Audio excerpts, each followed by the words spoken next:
pray for two of our fallen officers this week and their families. It's a big deal for our city. Funeral for our IMPD officer will be, was IMPD, wasn't it? Wednesday. And then Southport officer who was shot and killed this week in the line of duty, his funeral will be on Saturday, so be praying for those families. So be praying for our people that we got officers that are here today and constantly putting themselves on the line, and that fear that Joe's talking about is a big deal for the families, so just lift them up. Look, we're talking about the Gospels, working our way through. Jesus is really, I hate summing this up every time, but the brief point is this, is that Jesus has now been really blasphemed by the Pharisees and the Jewish nation, and saying that all these things that he's been doing, these miracles that were done in public in his teaching, was under the power of Beelzebub, which is the devil.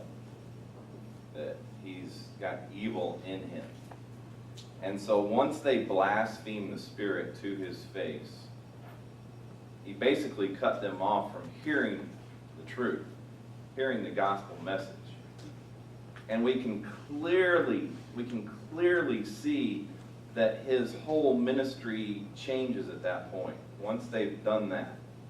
He still has a public ministry, yet he teaches now in parables, so that the truth is hidden from the Jews, because they blasphemed him. And then all the miracles that he's been doing in public, he now does in private, and it's not based upon the Jewish nation needing to prove that he's the Messiah with these miracles, but these miracles are done based upon each individual's personal faith, belief in Jesus, and their personal need. So he does these privately. His ministry has changed. And, you know, as this is like my second time to teach through the Gospels. But if you have never ever seen that change, it's hard to understand the truth. It's hard to understand Matthew, Mark, Luke, and John.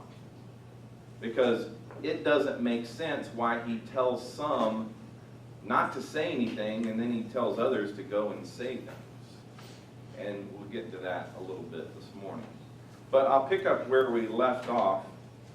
He left off the Pharisees busting his chops because his disciples didn't wash their hands in the whole Mishnah thing. And so he was with the multitude. And teaching them in parable form. Now in John chapter 7, verse 1, it says, after this, Jesus traveled in Galilee, that whole, remember the Sea of Galilee is at the north part of Israel, since he did not want to travel in Judea, which is the southern part, which is where Jerusalem is and the temple is, because the Jews were trying to kill him. He's going to stay safe up there in Capernaum, his ministry base in the Sea of Galilee, where he's received and accepted. Down in Jerusalem, they're ready to hang him. Mark chapter 7, verse 24 says this. It gets a little bit more specific about where he actually went. It says, he got up and departed from there to the region of Tyre and Sidon. He entered a house and did not want anyone to know it, but he could not escape notice. So now he's been with the multitude. He actually travels back over to the east side of the Sea of Galilee. And he's there, and he's really trying to get away from everybody, but obviously everybody follows him. We went to John, we looked at Mark. Mark tells the same story that Matthew tells, but I want to read it to you from the book of Matthew, because he's a little bit more descriptive than Mark is. So Matthew chapter 15, verse 22, it says this. Just then, A Canaanite woman from the region came crying out, "Have mercy on me, Lord, Son of David," she cried out. Wait a second. A Canaanite woman, that's not a Jew, that's a Gentile. So we all know that Jesus came to the Jews first, and he's teaching to the Jews, but now this Canaanite woman comes to him, and what does she do? She calls him Son of David. Now, if you just read that, it's like no big deal to you. Okay, Son of David. But if you know the prophecy says that the Messiah must come through the lineage of King David. And all of a sudden, she's saying, Son of David, interpreted as, you are the Messiah. I recognize you as the Messiah. This is a Gentile woman saying, Jesus, I recognize you're a Messiah. The Messiah. It says this, "Have mercy on me, Lord, Son of David. My daughter is cruelly tormented by a demon." And then watch what Jesus does. Yet he did not say a word to her. Who did he come for? The Jews. Not the Gentiles. She's like, "Lord, have mercy on me, Son of David. You're the Messiah. Heal my daughter who is tormented by this demon." And Jesus just stands there. Did nothing. Was quiet. Didn't respond to the Gentile woman. So his disciples approached him and urged him, "Send her away, because she cries out after us." This is like, this lady's being obnoxious. This is like it's the teenage boys, and they're trying to protect their friend. He replied, "I was sent only to the lost sheep of the house of Israel." Like, I came for the Jews, the house of Israel. This is who I'm here for. He didn't say, she's a Canaanite woman. He just says, I came for the house of Israel. It says this, "But she came, knelt before him, and said, Lord, help me." All of a sudden, she first comes in and she says, "I recognize that you're the Messiah." He does nothing. And then the next time, she literally comes before him and says, "Lord, help me." All of a sudden, she got personal. Wait a second. What did Jesus' ministry hold changed? His whole ministry changed, right? From public to private. It was not based upon proving to the Jews that he's the Messiah. It was based upon personal need and personal faith. And the lady just knelt down before him and said, "Help me." All of a sudden, it went from being, I don't need you to prove that you're the Messiah. I just need personal help. And Jesus listened. Jesus heard her. He said this. He answered, "It isn't right to take the children's bread and throw it to their dogs." What in the world did Jesus just say there? It isn't right to take the children's, and he's speaking about the Jews, the Israelites, and throw it to their dogs, the Gentiles. That's pretty rough. Jesus just called the Gentiles the dogs. He says, I didn't come here for the Jews. I came here for the Jews. I didn't come here for the Gentiles. Although the Gentiles can see it, and obviously he's been healing the Gentiles. They've been hearing the word. They've been proclaiming him as Messiah. He literally came here for his chosen people, the Jews. Yet they have blasphemed him. They have said, "You're of the devil." And she says this, "Yes, Lord," she said, "yet even the dogs eat the crumbs that fall from their master's table." Even the Gentiles can have the opportunity to understand that you're the Messiah. She totally got it. She's like, I'm not asking you to save the Gentiles. I'm asking you to save my daughter. I have a personal need, and it is based upon my personal faith in you. Then Jesus replied to her, Woman, your faith is great. Let it be done for you as you want. What healed this lady's daughter? It was her faith. Simply her faith. And Jesus, having changed from a public healing ministry to prove that he's the Messiah, to changing to this private, personal need, personal faith healing. And it's done. Let it be done. And from that moment, her daughter was cured. The moment she believed. Pretty crazy. And then we go to Mark chapter 7, verse 31. It says, again, leaving the region of Tyre, he's on the east side of the Sea of Galilee, the Gentile area. And he went by the way of Sidon to the Sea of Galilee through the region of Decapolis. Wait a second, I remember that word Decapolis from a few weeks ago. Anybody remember what happened in Decapolis a few weeks ago? I didn't think you'd remember. But do you remember the man named Legion? The Legion that had like all these demons in him? Do you remember that story about the naked man that ran out of the cave? And yeah, the Hulk dude. You got it, Luke, you remember. And he took the demons and he cast them into the pigs, and the pigs went off into the sea. And then all of a sudden he told that man to go and tell the good news. And it says that man went to Decapolis. Huh.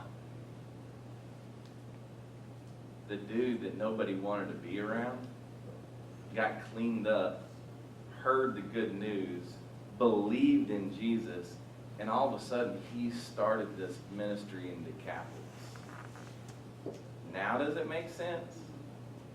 And it says Jesus went to Decapolis. This is after Legion. It says they brought to him a deaf man who also had a speech difficulty and begged Jesus to lay his hand on him.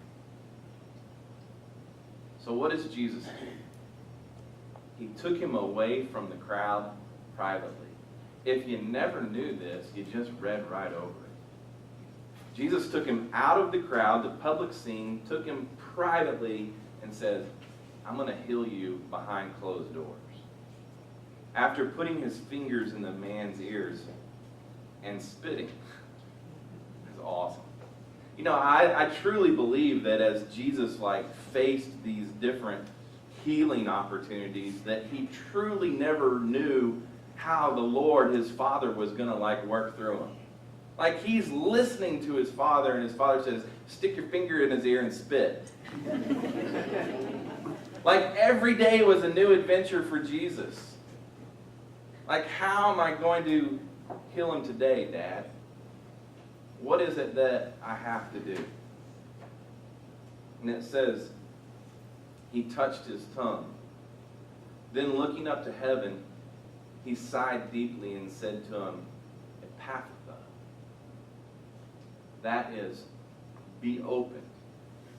Immediately his ears were opened, his speech difficulty was removed, and he began to speak clearly. Then guess what he did? He ordered him, don't tell anybody. What nationality would you assume this man was? He was a Jew. Don't go tell the Jews because they can't hear this. I assume that he was a Jew because he says, don't go tell your family. But the more he would order them and the more they would proclaim it, it's the law, right? That's the way the law works. Don't go tell anybody what just occurred. Well, the guy's he's able to talk. What are you going to do? You tell him, don't go tell. You just gave me the ability to talk, and now I can't go talk. Well, of course he's going to go talk. And if you tell them not to do something, they're probably going to go do it because that's the way the law works. The more they would proclaim it. They were extremely astonished and said, that's another word for all. They were extremely astonished and said, he has done everything well. He even makes deaf people hear and people unable to speak talk. Like, this is the Jews saying this. Like, right? He said, don't go tell him. That means that he was probably a Jew. And then it says that he went and told them. And the Jews are sitting there like going, you know, he's done everything that we said the Messiah was going to do. How do you not call him the Messiah? You jump back to Matthew chapter 15 and it says, Jesus healed more than just this one man. I mean, he's like healed people left and right. How do you not recognize him as the Messiah? Yet they chose not to believe that he was the Son of God as he said that he was. In verse 32 of Matthew chapter 15 it says this. Now Jesus summoned his disciples and said, I have compassion on the crowd, because they've already stayed with me 3 days and they have nothing to eat. You think about that statement right there. I mean, you guys right here at about 11:15, you're going to start thinking about where you're going to lunch. But these people had been hanging out with Jesus for 3 days and they haven't even thought about food. They were so amazed at what he was doing and what he was saying and how he was healing people that for 3 days they didn't eat. And Jesus says, I feel sorry for these people because they haven't eaten for 3 days. He says, I don't want to send them away hungry. Otherwise, they might collapse on their way home. They literally have not thought about eating. And the disciples, this is awesome. This is how you know they didn't get it right here. This doesn't even make sense to me. The disciples said to him, where could we get enough bread in this desolate place to fill such a crowd? How long ago was it that Jesus fed 5,000? I mean, it was just a couple of weeks ago that we talked about it. Their whole time hanging out with Jesus was in 3 years. You mean to tell me that at some point that they've already forgotten that Jesus has fed 5,000 people, that he's capable of doing that? Are you kidding me? Did they learn anything from feeding the 5,000? Probably not much. And Jesus asked them, how many loaves do you have? They said 7 and a few small fish. And after commanding the crowd to sit down on the ground, he took the 7 loaves and the fish. He gave thanks. Thank you, Father, for doing this one more time. He broke them and kept on giving them to the disciples. That's the same pattern that he did when he fed the 5,000. He literally took the loaves and the fish, broke them, and gave them to the disciples. Why would he give them to the disciples? Because all he's trying to say is, look, these are sheep, and you guys are shepherds. It's your responsibility to feed them. It's not about the physical food, it's about the spiritual food.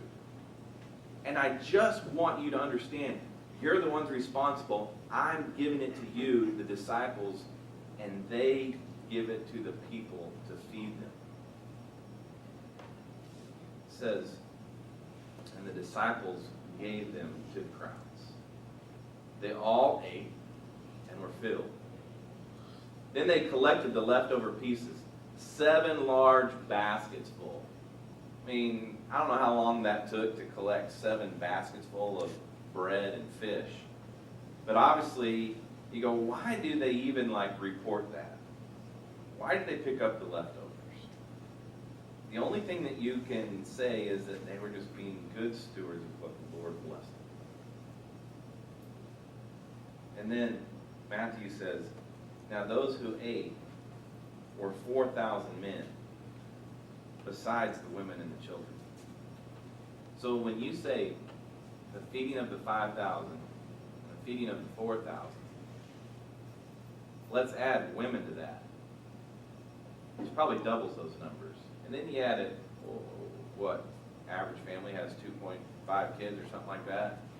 You add those kids, Jesus was feeding close to 20,000 people at a time. So now he's done it twice. He's fed 5,000 and 4,000 according to Matthew. Then look at this. He says in Matthew 39, after dismissing the crowds, he got into the boat and went to the region of Magdala. He went from the east side to the west side to the north side. It says the Pharisees and the Sadducees approached, and as a test, asked him to show them a sign from heaven. Now, think about that for a second. The Pharisees and the Sadducees, they're the same ones, they're the leaders of the Jews.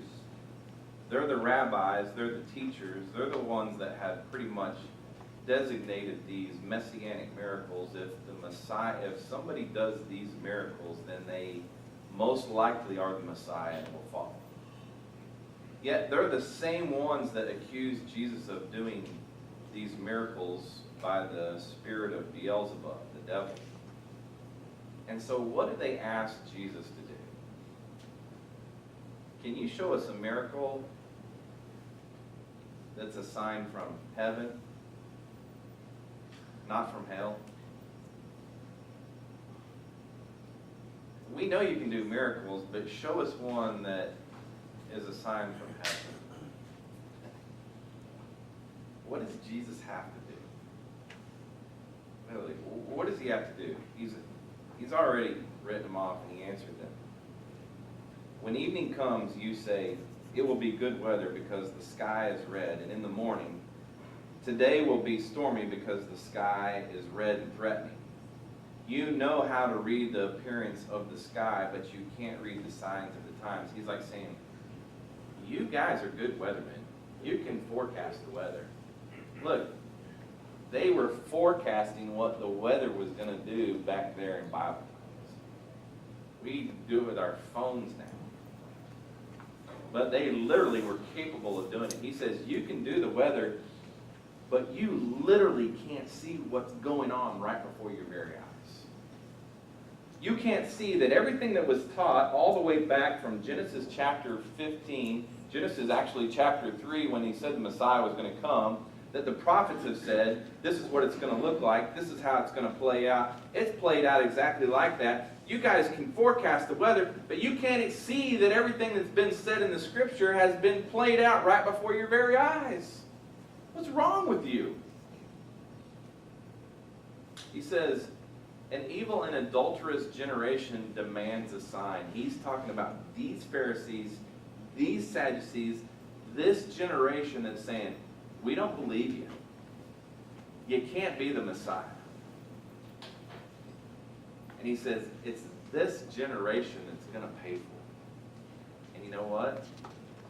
You know, according to history, they paid for it. The Romans came in, 70 AD, destroyed the temple, killed 1.1 million Jews.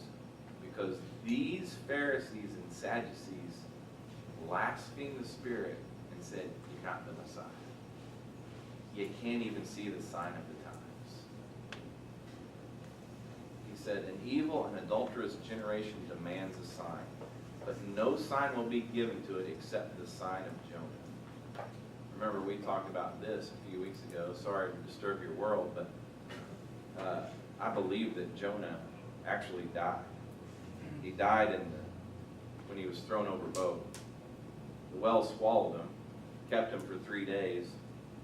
He's praying. It says that he's in Sheol, and he's praying. The Lord resurrects Jonah and spits him out there on the shore. He says, the only sign that you're going to see from me is the sign of Jonah. They've already seen it once, right? Remember he brought the little girl back to life? They're going to see it again when he does it with Lazarus. And they're really going to see it again when Jesus does it himself. You want a sign from heaven? Is that what it's going to take for you to believe? I've already shown you one. I want to show it to you again. And I'm actually going to do it myself. That's all you're going to get. Then, look at this. Matthew chapter 16, verse 5, it says, the disciples reached the other shore. They had forgotten to take the bread. They were being good stewards. They picked up 7 baskets, but then they forgot their dues. They were probably thinking about something else. Then Jesus told them, watch out and beware of the yeast of the Pharisees and Sadducees. Now, why would he say this? Why would he be warning them about the yeast of the Pharisees and Sadducees? Well, obviously they forgot the food. And they got hungry. We forgot the loaves and the fishes. And we're hungry. Jesus says, all right, now you're going to have to go out and get food. But beware of the leaven of the Pharisees and Sadducees. Because as you know, leavener is that change agent in a dough product that causes it to rise and transform while it's in a state of rest. In other words, it works its way through the whole dough. And he's like, beware of their leaven. It's bad stuff. Jump to Mark chapter 8, verse 13. It says, he commanded him, watch out, beware of the yeast of the Pharisees and the yeast of Herod. Now, why would he say Herod in that passage? I find it very interesting. This is kind of crazy, but somebody asked me this morning about the Temple Mount. Well, I'm assuming that you know that the temple that's in Jerusalem, there's this mount that is currently there right now, and it has a Muslim mosque that built right on the top of it. That Temple Mount is the same Temple Mount before it was a temple where Abraham actually took his son Isaac and was going to sacrifice his son. That Temple Mount is the same temple that when David wanted to build a temple, yet there was sin in his life, Solomon came along and built the temple right there in Jerusalem. Then the Jews, they couldn't keep up with the law, the 10 Commandments and everything else, and so God brought in the Babylonians, took capture of them in 586 BC. This is all history. It's all world history. Destroyed the temple and exiled the Jews to Babylon. Then, like 70 years later, Ezra and Nehemiah and Jeremiah all come back and they rebuild the temple. It's like a rebuild. Solomon's the first temple. It's recognized as the first temple. Then it came back and considered a rebuild. They built that like 700 cubits short of actual Solomon's temple. And Herod, being the prideful king that he was, says, we need to redo the temple.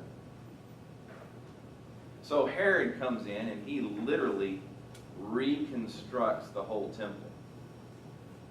This is what we would consider the second temple. Now, journey back with me for a second. This is awesome. Let's talk about the glory of God. I remember the glory of God in Exodus when it's in the burning bush and Moses is there. And he gets the 10 Commandments. He sees God. His face reflects it. God was in that like burning bush. And then he takes them out and they're wandering through getting out of Egypt, and they're following this whole glory of God through the fire and the fire by night and smoke by day, something like that. The glory of God. They're actually following the glory of God. And then we see that the glory of God near the end of the Old Testament during the prophet's time, it actually like vaporizes and goes away. So that same glory of God that filled the tabernacle, that traveled with them, that traveled with Moses, that same glory of God that filled the Holy of Holies in Solomon's temple went away. Now you got Herod's temple, it's the second temple. And it's got a Holy of Holies. Does the scripture ever say the glory of God came in that Holy of Holies? Not in there. Herod built this temple, but wait a second. Where was the glory of God? In Luke chapter 2, it's the Christmas story. Jesus is born. And what's it say? The glory of the Lord is upon him. The glory of the Lord that was all throughout the Old Testament now is within Jesus. And the only time the glory of the Lord was in King Herod's temple was when Jesus walked in there. Think about it. I don't think Jesus ever made it into the Holy of Holies, but it really didn't matter.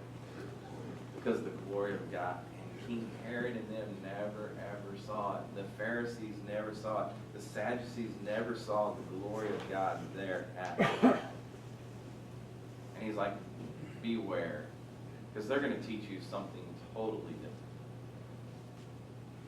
They're not connected.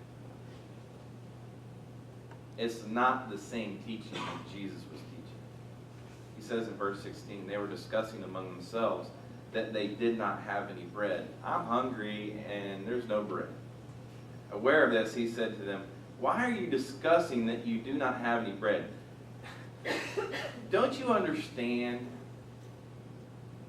Don't you understand or just comprehend this? Look, guys, I'm trying to make this as simple as I can for you. Really. What Jesus knew. He knew that they weren't going to get it. But he's trying. He's trying. He says, is your heart hardened? Do you have eyes? Uh-oh, now he's like starting to throw like these same things that he says to the Pharisees. Do you have eyes and not see?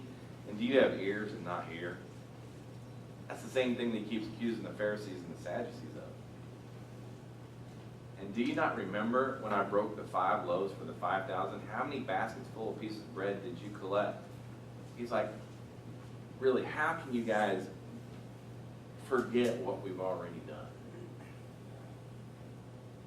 They said 12. When I broke the 7 loaves for the 4,000, how many large baskets full of pieces of bread did you collect? 7, they said. And he said to them, don't you understand it yet?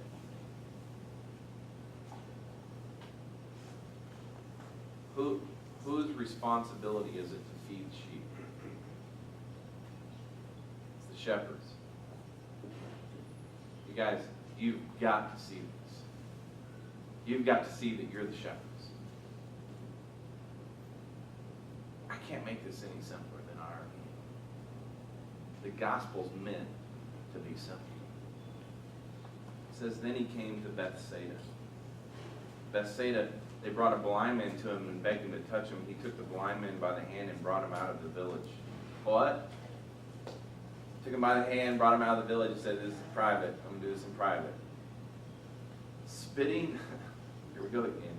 Spitting on his eyes and laying his hands on him, he asked him, do you see anything?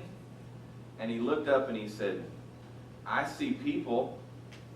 They look to me like trees walking. In other words, you can't see very clearly. If you guys look like trees, he can see somewhat, but he can't see the full thing. It was a partial healing. Verse 25, it says, and again, Jesus placed his hands on the man's eyes, and he saw distinctly. He was cured and could see everything clearly. He wasn't healed the first time. It was a partial healing. The second time, he could see everything very clearly. It was a 2-stage miracle. He's looking at his disciples and guys, don't you guys get it? they kind of partially saw it right then. But he knew in Acts chapter 2, when the Spirit comes, they're going to see it clearly. Are you kidding me? That story comes right behind them not understanding. Are you kidding me? This Bible is laid out perfectly, you guys. He knew that they were going to see things clearly at some point. It says, then he sent them home saying, don't even go into the village. Well, where must they have been? They were in Jewish territory. And then I want to close with this passage right here. Matthew chapter 6, verse 13. It says, when Jesus came to the region of Caesarea Philippi, he asked his disciples, who do people say that the Son of Man is? Now, I want to show you something. 5 years ago, we were actually there at Caesarea Philippi. And this is the place that Jesus is talking about. It talks about, next week we get into the transfiguration. Jesus goes up and he's actually transfigured, and it happens on Mount Hermon. Well, this is at the base of Mount Hermon, so we know this is exactly where Jesus is like hanging out with Peter in this story right here. You see Corey right there, and here's the cool thing is, I'll show you in a second, but this is actually one of our tour guides, and I don't know where the other tour guide is, but he's actually going to be our tour guide when we go next May, this one right here. So flip through these, Todd, real quick. This is another picture of it. You can see it very clearly. Obviously, there's a cliff there, and Jesus must have been hanging out with his 12 disciples in this area. Fly through here real quick. Now see, we've got little transistors that you wear around your neck, and you have an earpiece. And the tour guide actually like travels with you, and he's got a headset and a microphone, and he just talks. And so you can like walk around and you can hear everything. You don't have to be standing like right next to him. It's pretty amazing, but we literally were walking around this whole area. Beautiful, beautiful area. Flip through there. There's Micah. Nice job, Micah. And back there, there it is, zoomed out. Is there any more? Is that it? No, that's it. That's it. So this is Caesarea Philippi. What is it? It's rocky. It's rocky. Watch this. He says, who do people say that the Son of Man is? And they said, some say John the Baptist, others Elijah, still others Jeremiah or one of the prophets. Those were all men that had supernatural powers. They were like superheroes in the ministry. And he says, but you, all three books, Matthew, Mark, and Luke, all said, but you, he asked them, who do you say I am? He's looking at the 12 disciples. Guess who answered?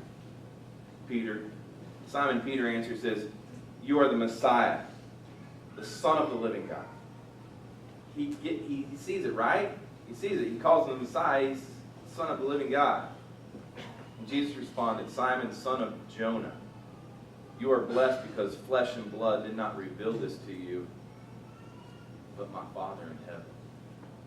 Let me tell you something. I have a peace about what I teach up here because I'm not responsible for you getting it. If anything is going to be revealed to you out here, it's not going to be because of me. It's not going to be because of flesh and blood. It's going to be because the Father reveals it to you. There's no pressure on me whatsoever for what you understand and what you get. I'm not held responsible for what you understand. The Lord is. It says right here, Peter, you've been blessed. This has been revealed to you by my Father in heaven. And I say to you that you are Peter. If you take Peter, the Greek word, it comes from the word Petra, which means rock. Peter, you are a rock. Watch this. This is where confusion comes in for the church. And I say to you that you are Peter. And on this rock I will build my church. It is taught so often that Jesus says, Peter, you're the rock that I'm going to build my church on. That is not what Jesus said. Jesus says, Peter, based upon your confession of Jesus as the Messiah and the Son of God, this is what I'm building my church on. It's that rock that you just confessed and said, who I am, that I'm going to build this church on. He's not building it on Peter. Thank goodness. He's building it based upon Peter's confession of who Jesus was. It says, I will build my church and the force of Hades will not overpower it. A physical death. I'm not going to go into the whole Hades thing right here because we've done this many times. But he's literally talking about where people go to die, and he's talking about a physical death. The church is going to overcome the physical death. We're going to live into eternity. He says, I will give you the keys to the kingdom of heaven. Now, watch this. People now say, well, Peter has the keys to the kingdom of heaven. We're really talking about the mystery form of the church that we talked about at the beginning of this study. The mystery form of the church is this, is that both the Jews and the Gentiles have the opportunity to understand that Jesus is the Messiah. And Peter's been given the keys to proclaim this. And watch what happens. If you go to Acts chapter 2, Peter will be the first one it talks about in Acts chapter 2 that takes the gospel message to the Jews. If you go to Acts chapter 8, Peter will be the first one to take the Holy Spirit to the Samaritans. Remember that half-breed Jews. Philip's the one that actually told them about Jesus, but Peter came with the Holy Spirit, and they were baptized with the Holy Spirit. And then if you look at Acts chapter 10 through 13, Peter has this vision from the Lord, and he's actually instructed to go to Cornelius, who is a Gentile, and offer the gospel to Cornelius in Caesarea. Not Caesarea Philippi, but Caesarea, which is on the coast of the Mediterranean Sea. Paul goes there, Peter goes there in Acts chapter 10, and he literally tells Cornelius, this is for you. Literally, Jesus gave Peter the keys to the church and said, you're going to go into all the world. Acts 1:8. You're going to go into Jerusalem to the Jews. You're going to go into Samaria. And you're going to go into Judea. You're going to go into all the world. And you'll be the one that gives them the good news. And then he closes out. And whatever you bind on earth is already bound in heaven. And whatever you loose on earth is already loosed in heaven. I'm not going into that, but that's all about the judgment in Acts. And when I say judgment, I'm literally talking about Peter and Paul and his disciples had the ability to judge believers through the book of Acts. And then the last verse is this, in Luke chapter 9. But he strictly warned and instructed them to tell this to no one. Don't go out and tell this. Why? Because they came to the Jews first. He says, the Son of Man must suffer many things and be rejected by the elders, chief priests, and scribes, be killed, and be raised on the third day. He just gave it all away. If you want to know what happens at the end of the story, he just told you. Guys, this is what's going to happen to me. And they're sitting there like going, what? What did he just say? We get the whole rejection part, but be killed? Raised? Like they're going to kill you? It's going to get that serious? Look, they didn't get it. And the whole difference is this. Somebody texted me this morning and says, you're not quite Moses, but you do have a mighty swing with that rod of yours. And I wanted to text them back, but I didn't think they'd understand me. You know, the Bible actually says that I'm greater than John the Baptist. The Bible actually says that I'm greater than Moses. Why is that? Because he lives inside of me. They never had that. They never had that. I got it. You got it.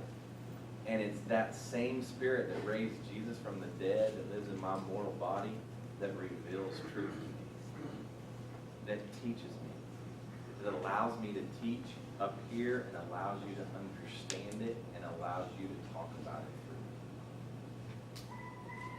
The disciples are going to get it eventually. Father, I pray that you would just continue to unpack it, that you would continue to reveal, that you would continue to teach how simple your message truly is, that you loved us, that you died for us, that you forgave us. And now we just have to rest in the transformation that you've done in our life. We just need to chill out.